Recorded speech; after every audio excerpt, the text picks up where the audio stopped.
अस्सलाम वालेकुम। आज हम उर्दू का दूसरा सबक पौष की रात पढ़ेंगे, जिसे मुंशी प्रेमचंद ने लिखा है। हम सभी मुंशी प्रेमचंद को जानते हैं, जो कि बच्चे भी इनसे बखूबी वाकिफ हैं। इनके कहानियाँ किस्से बहुत ज़्यादा मशहूर है और ये बहुत ज़्यादा मशहूर जो है एक मुसन्निफ है।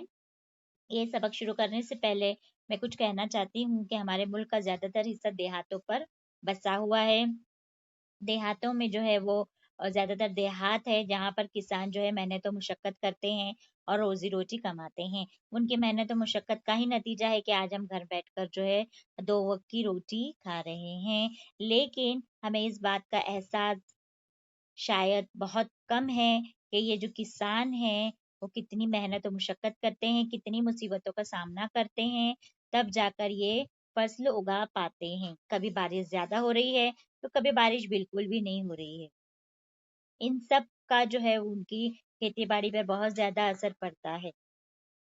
और कभी-कभी तो अगर उनका खेत खुद का नहीं है, तो उनका उस जो है फसल का एक बहुत बड़ा हिस्सा उनको दूसरों को देना होता है। तो ये बात जो है बहुत मायने रखती है कि एक किसान जो मेहनत कर रहा है, तो उसके बलबूते पर वो 2 वक़्त की रोज़ी-रोटी और अपने स्टैंडर्ड ऑफ लिविंग जो है वो अच्छा करने की आस में पूरी ज़िंदगी बिता देता है।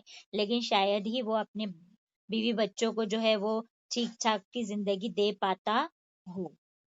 तो आज उसी को जो है एक किसान की ही जो है वो हमको ज़िंदगी के बारे में बताया गया है, जिसका नाम है पौष की रात, यानी ठंडी की रात, सर्दी की रात। तो इसकी शुरुआत मुंशी प्रेमचंद ने एक इकबाल के मशहूर शेर के ज़रिए हमको बताना चाह रहा था कि जिस खेत से दहका को मयस्सर न हो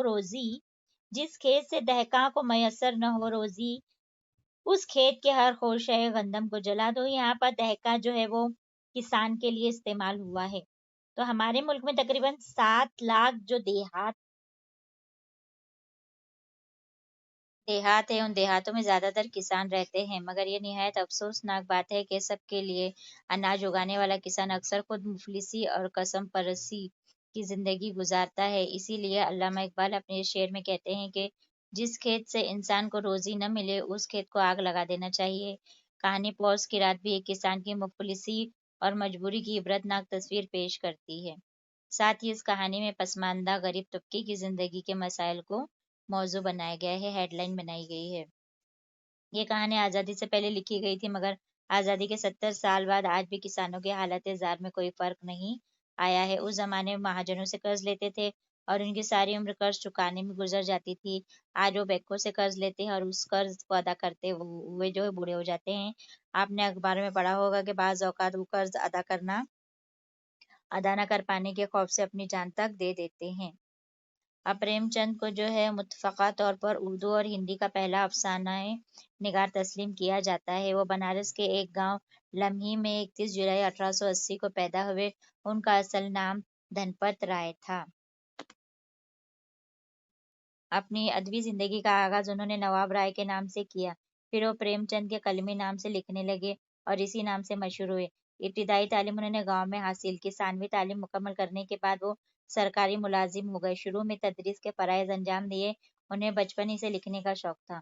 1908 में उनकी कहानियों का पहला मजमूआ सोज़े वतन के नाम से शाये हुआ, जिस पर अंग्रेज़ी हुकूमत ने पाबंदी कर दी। प्रेमचंद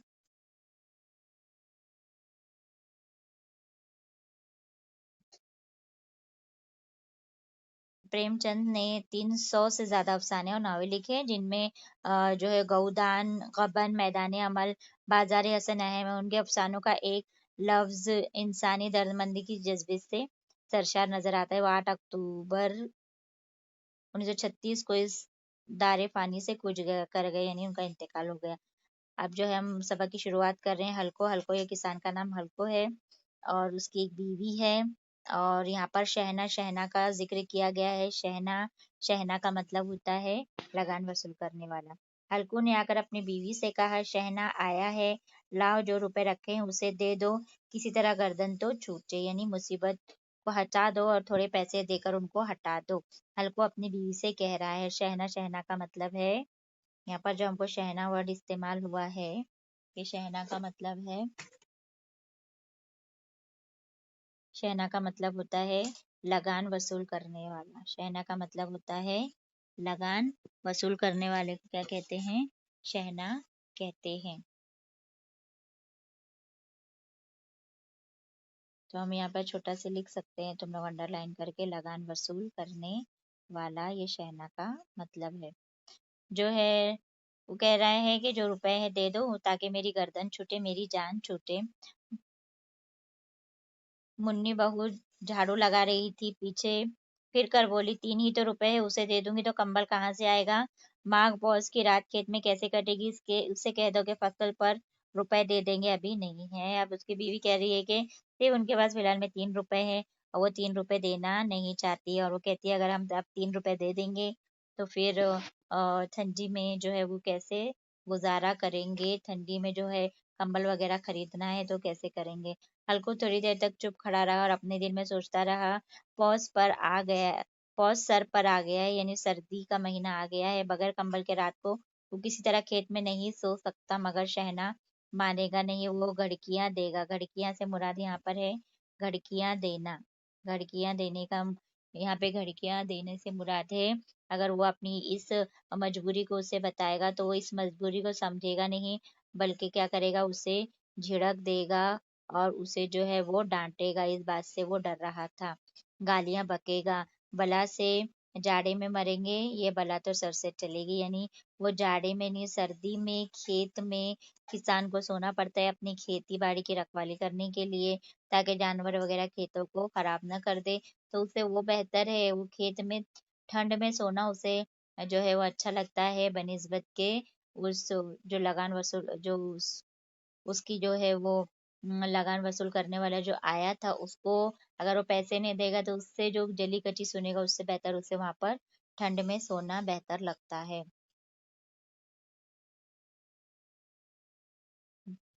ये सोचता हुआ वो बीवी के पास गया और खुशामदाना लहजे में बोला, ला दे दे, गर्दन तो किस तरह से बचे, कंबल के लिए कोई तदबीर सोचूंगा। वो क्या कह रहा है कि कोई बात नहीं, मुझे पैसे दे दे।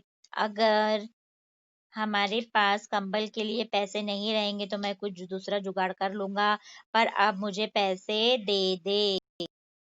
मुन्नी आके टेढ़ी करके बोली। अब मुन्नी यानी उसकी बीवी क्या कह रही है? अब बोली, कर चुके दूसरी तदबीर, यानी कोई जुगाड़ तुम क्या करोगे?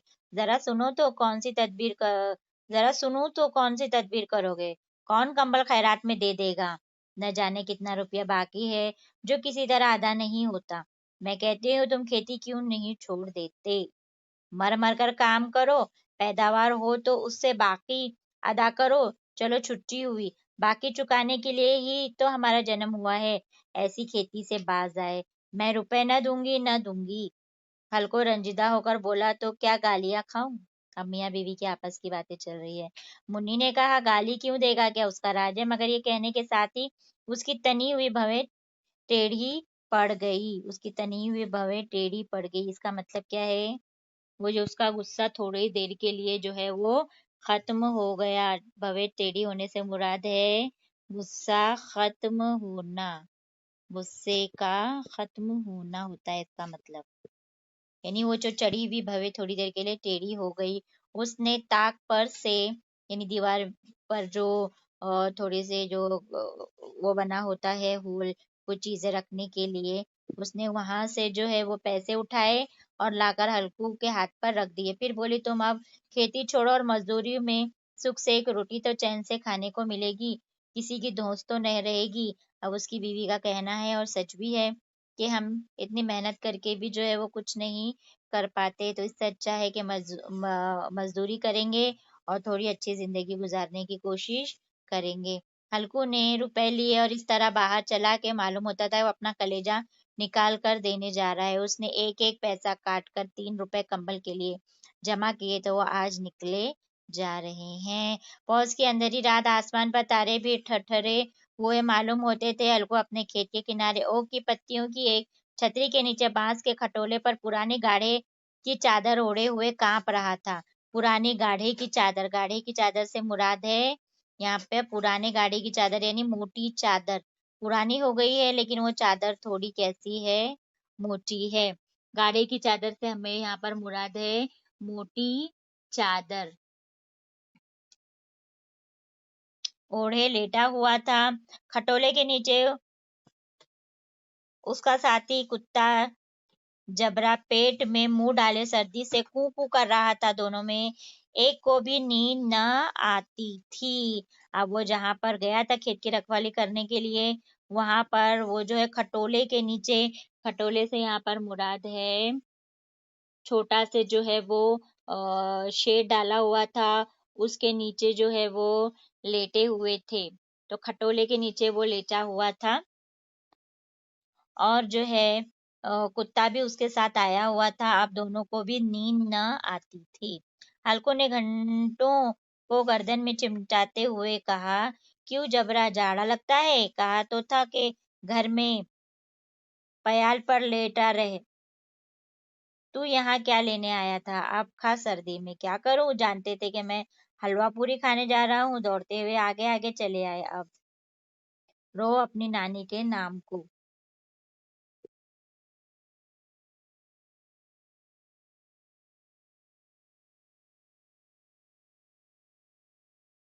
जिब्रा ने पड़े पड़े दुम हिलाई और एक अंगड़ाई लेकर चुप हो गया। कुत्ता जो है वो धीरे से अंगड़ाई लेकर चुप हो गया। शायद वो ये समझ गया था कि उसकी कुकू की आवाज से उसके मालिक को नींद नहीं आ रही थी। हल्कू ने हाथ निकालकर ठंडी जबरे की ठंडी पीठ सहलाते हुए कहा, कल से मेरे साथ ना आना, नहीं तो ठंडे हो जाओगे। ये पछू पछुआ हुआ न जाने कहाँ से बर्फ लिए आ रहे हैं।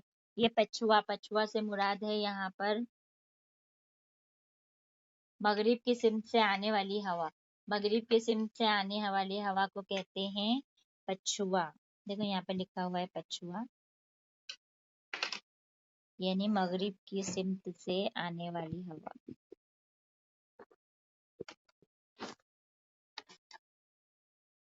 मगरिब की सिमत से जो हवा आती है उसे पछुआ कहते हैं।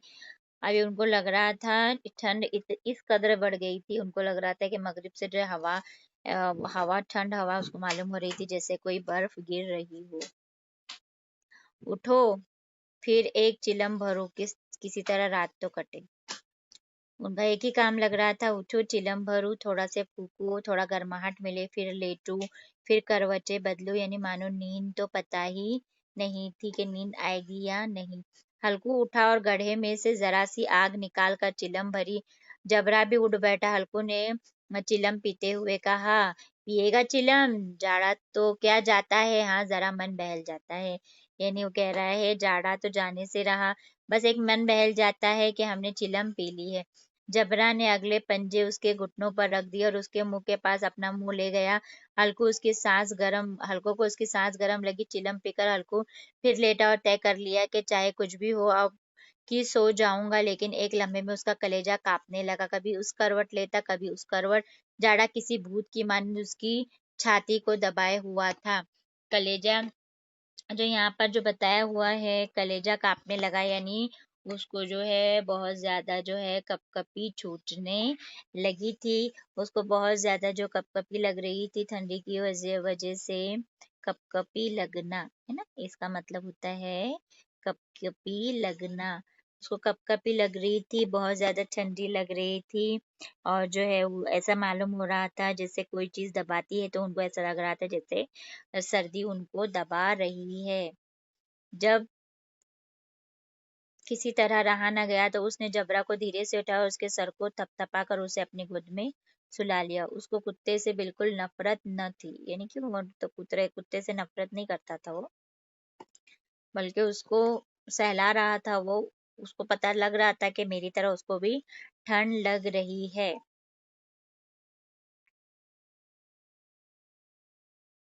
अब जो है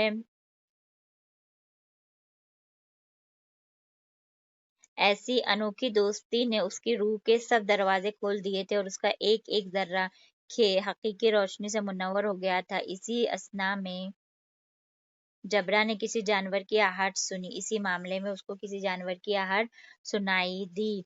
उसके मालिक की इस खालिस रूहानियत ने उसके दिल में एक नई ताकत पैदा कर दी थी।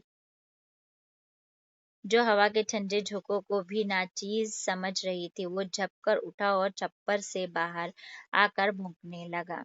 जब उसको खेती में किसी जानवर की आहट महसूस हुई तो जो मालिक की जो मोहब्बत थी वो मानो उसके लिए गर्माहट पैदा करने लगी और वो बाहर निकल गया।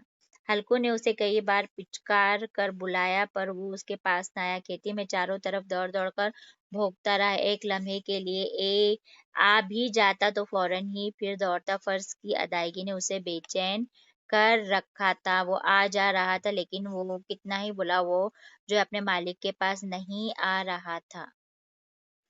1 घंटा गुजर गया। सर्दी बढ़ने लगी। तकरीबन इस बात को 1 घंटा हो गया। उनकी सर्दी बढ़ने लगी। हल्कू उठ बैठा और दोनों घुटनों को छाती से मिलाकर सर को छुपा गया।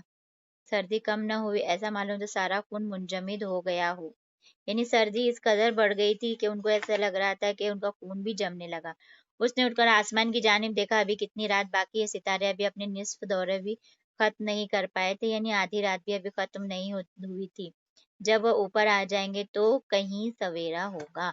हल्कू को खेत से थोड़ी दूर के फासले पर एक बाग था। पतझड़ शुरू हो गया था। बाग में पत्तों का ढेर लगा हुआ था। पतझड़ का मौसम था। बाग में हमको पता है जब पतझड़ का मौसम होता है तो हर तरफ पत्ते ही पत्ते हमको गिरे हुए नजर आते हैं। अब हल्कू ने क्या सोचा कि चलकर पत्तियों को बटोरते हैं और उनको जलाकर जो है वो थोड़ी सी आग सेक लेते हैं। रात को कोई पत्तियां बटोरते हुए देखेगा तो समझेगा कोई भूत है। कौन जाने कोई जानवर ही छुपा बैठा हो, मगर अब तो बैठे नहीं रहा जाता। यानी वो ये भी सोच रहे थे कि हो सकता है कि कोई अगर हमको अंधेरे में देखेगा तो ये समझेगा कि कोई भूत है, और हो सकता है कि कोई जानवर हो तो वो उनपे झपट भी सकता है।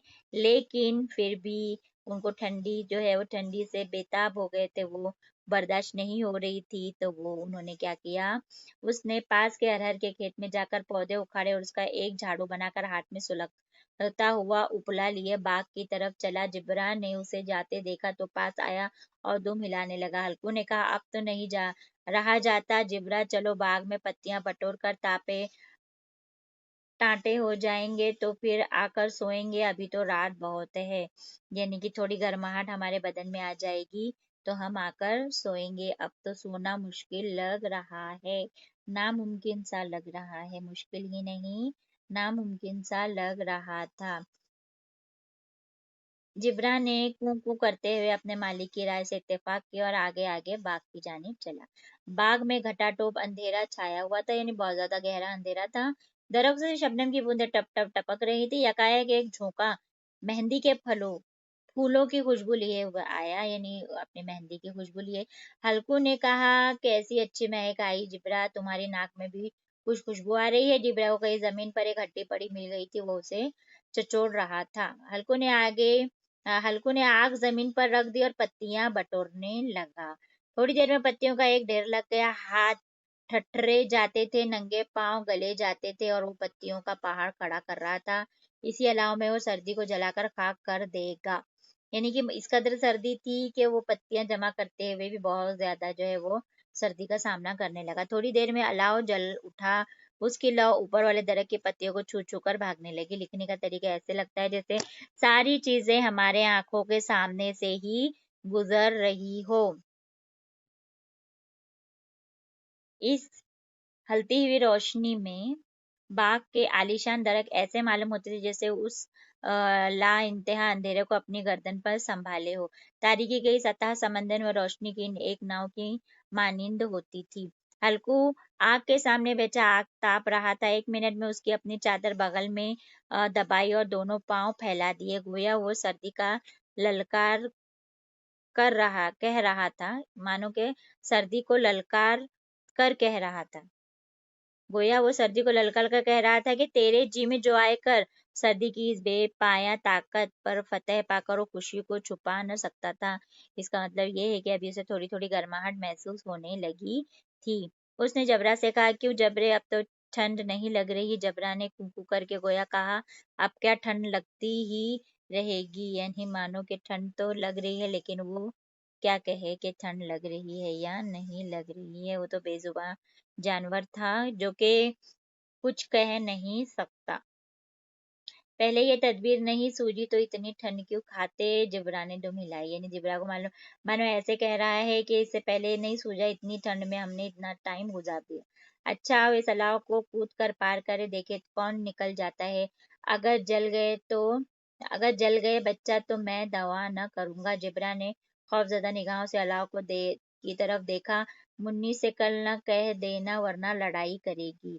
अब वो कह रहा है कि आओ हम जो है वो इस आग के उस तरफ जो है वो जंप करते हैं। अगर हम जंप करने में कामयाब हो गए तो ठीक है, अगर लेकिन अगर हमें कुछ लग गया तो जो है हम शिकायत नहीं करेंगे। क्योंकि जब मुन्नी को बात पता चलेगी तो बहुत नाराज होगी, बहुत लड़ाई करेगी। ये कहता हुआ वो उछला और उस अलाव के ऊपर से साफ निकल गया। पैरों में जरा सी लपट लग गई पर वो कोई बात न थी, यानी कि उनके पैर में थोड़ी सी गर्माहट लग गई थी, लेकिन इसमें कोई जो है वो ज्यादा सुनाने वाली बात न थी। जिब्रा अलाव के गिर्द घूम कर अब जिब्रा जो क्या कर रहा था, अलाव के गिर्द घूम कर जो है उसके पास जाकर खड़ा हो जा रहा था। हल्को ने क्या क्या कहा, चलो चलो उसकी नहीं, ऊपर से कूद कर आओ।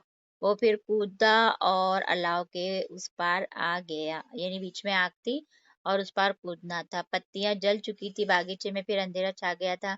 राग के नीचे भी कुछ कुछ आग बाकी थी जो हवा का झोंका आने पर जरा जाग उठती थी, फिर एक लम्हे में फिर आंखें बंद कर लेती थी।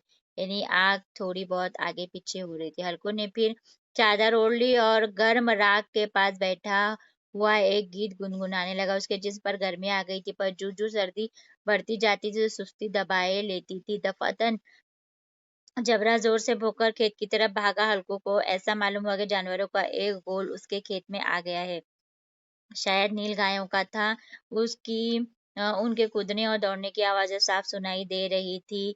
फिर ऐसा मालूम हुआ कि खेत में चर रही हैं। उसने दिल में कहा, नहीं, जबरा के होते हुए कोई जानवर खेत में नहीं आ सकता। नोच ही डालेगा मुझे, वहम हो रहा है। अब तो कुछ सुनाई नहीं देता, मुझे भी कैसा धोखा हुआ। यानी वो जो है पता है उसको कि जानवर आ गए हैं, नीलगायों का झुंड आ गया है जो कि उसके खुद को खेत को निस्त नाबूद कर सकता है। लेकिन वो अपने दिल को बहलाने के लिए क्या कह रहा है कि नहीं, जिब्रा के होते हुए कोई उसका कुछ बिगाड़ नहीं सकता उसके खेत का। उसने जोर से आवाज लगाई, जबरा जबरा। जबरा भौंकता रहा, उसके पास न आया। जानवरों के चरने की आवाज चर चर सुनाई देने लगी। हल्कू अपने को फरेब न दे सका, मगर उसे उस वक्त अपनी जगह से हिलना जहर मालूम होता था। कैसा गरमाया हुआ मजे से बैठा था उस जाड़े पाले में। खेत में जाना, जानवरों को भगाना, उनका पीछा करना उसे पहाड़ मालूम हो रहा था। अपनी जगह से न हिला, बैठे बैठे जानवरों को भगाने के लिए चिल्लाने लगा, हलो हलो हो हा हा हा। मगर जिब्रा फिर भौंक उठा। जानवर खेत चर रहे थे, फसल तैयार है, मगर ये जालिम जानवर उसका सत्यानाश किए डालते हैं। हल्को पुकारा, हल्को पक्का इरादा करके उठा और दो तीन कदम चला। फिर यकायक हवा का ऐसा ठंडा चुभने वाला बिच्छू की डंक का सा झोंका लगा कि वो फिर बुझते हुए अलाव के पास आ बैठा और राख को कुरेद कुरेद कर अपने ठंडे जिस्म को गरमाने लगा। मानो के ठंड इस कदर थी कि वो बिल्कुल जा नहीं पा रहा था।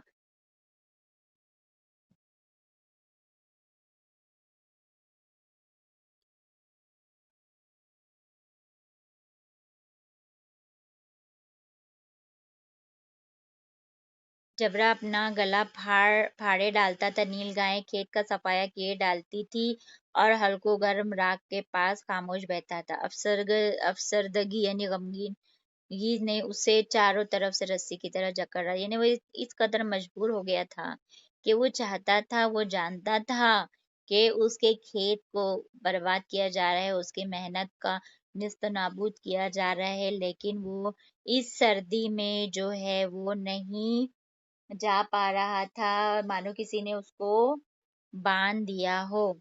इसी राख के पास जमीन पर वो चादर ओढ़कर सो गया। सवेरे जब उसकी आंख खुली तो देखा चारों तरफ धूप फैल गई थी और मुन्नी खड़ी कह रही थी, तुम कहाँ आकर मर गए, इधर सारा खेत चौपट हो गया। उतने में सुबह हुई। उसको जो है नींद आ गई थी, सुबह सवेरे हो गए। अब क्या कहता है कि मुन्नी आ गई और उसे जगाने के लिए कहती है कि कहाँ मर गए थे, यानी कि सारा खेत चौपट हो गया। हल्कू ने उठकर कहा, क्या तू खेत से होकर आ रही है? मुन्नी बोली, हाँ, सारे खेत का सत्यानाश हो गया। भला ऐसा भी कोई सोता है? तुम्हारे यहाँ मंडिया डालने से क्या फायदा? नहीं, तुमने यहाँ पर जो छोटा सा मंडुआ डाला है, छोटा सा मंडुआ डालकर जो है वो उसकी रखवाली करने के लिए सोए हो, तो इससे क्या मतलब, जबकि पूरा खेत बर्बाद हो गया। हल्कू ने बहाना किया, ये मैं मरते मरते बचा। तुझे अपने खेत की पड़ी है? पेट में ऐसा दर्द उठा था कि मैं ही जानता हूँ। दोनों फिर खेत के डांडे पर आए। देखा खेत में एक पौधे का नाम नहीं और जबरा मंडिया के नीचे चित पड़ा है, गोया बदन में जान ही नहीं है। दोनों खेत की तरफ देख रहे थे। मुन्नी के चेहरे पर उदासी छाई हुई थी। उसने फिक्रमंद होकर कहा, अब मजूरी करके मालगुजारी देनी पड़ेगी। मालगुजारी यानी क्या? लगान। मजूरी यानी मजदूरी। मैं इस खेत का लगान न दूंगी। कह देती हूँ कि जीने के लिए खेती करते हैं, मरने के लिए नहीं। अब वो बार बार यही कह रही है कि खेती से हमें कोई फायदा नहीं है। जबरा अभी सोया हुआ है, इतना तो कभी नहीं सोता था। आज जाकर शहना से कह दो कि जानवर चर गए, हम एक पैसा न देंगे। रात बड़ी गजब की सर्दी थी। मैं क्या कहती हूँ, तुम क्या सुनते हो? अभी उसकी बीवी बहुत गुस्से में थी, तो गाली खाने की बात कह रही है। शहना को इन बातों से क्या मतलब? तुम्हारा खेत चाहे जानवरों ने खाया हो, चाहे आग लग जाए, चाहे ओले पड़ जाए, उसे तो अपनी मालगुजारी चाहिए। तो छोड़ दो खेती में, ऐसी खेती से बाज आ गई। बाज आ गई का मतलब है कि मैं ऐसी खेती से बेजार हो गई हूँ। मुझे ऐसी खेती नहीं चाहिए कि जिसमें दो वक्त का गुजारा करने के लिए भी दूसरों के रहम की जरूरत। मायूसाना अंदाज से कहा, जी मैं तो मेरे भी यही आता है कि खेती बाड़ी छोड़ दूं। मुन्नी, तुझसे सच कहता हूँ, मगर मजूरी का ख्याल करता हूँ तो जी घबरा उठता है। किसान का बेटा होकर अब मजूरी न करूंगा, चाहे कितनी ही दुर्गत हो जाए, खेती का काम न बिगाड़ूंगा। अब वो कह रहा है, वो जानता है, वो भी चाहता है कि खेती बाड़ी में मुझे कोई फायदा नहीं है। मेरी जिंदगी ऐसे ही गुजर रही है जिसमें कि कोई मुनाफा नहीं है, कोई सुख नहीं है, कोई शांति नहीं है। लेकिन वो कहता है कि मैं मजूरी नहीं करूंगा, मैं किसान का बेटा हूँ, मेरा पुश्तैनी काम खेती बाड़ी है, काश्तकारी है, मैं वही करूंगा, वो छोड़कर मैं दूसरों की मजदूरी नहीं करूंगा। तो ये था हमारा सबक, जो कि किसान जो है वो सर्दी से बचने के लिए अगर एक रात जो है वो खेत की तरफ न जाए, तो उसका सारा खेत जो है वो नष्ट नाबूद हो जाता है। नीलगाय जो है उसके पूरे खेत को बर्बाद कर देती है। यानी इसकी किस कदर से चौकन्ना होकर उसे अपनी जिंदगी गुजारनी है। थोड़ी सी झील भी उसकी जिंदगी को जो है वो बेकार बना देती है। अब तो उसके पास लगान वसूल करने के लिए भी पैसा नहीं था, तो अब अपनी वो रोजी रोटी को कैसे चलाएगा? तो ये था हमारा सबक। अगर आपको इसमें कुछ समझ में नहीं आया है तो आप कमेंट के जरिए हमको पूछ सकते हैं। और अगर आपको ये सबक समझ में आया, हमारा लेक्चर अच्छा लगा है, तो आप जो है इसको सब्सक्राइब कर सकते हैं और जो है वो बेल आइकन दबाना ना भूलें। शुक्रिया, जजाकल्ला।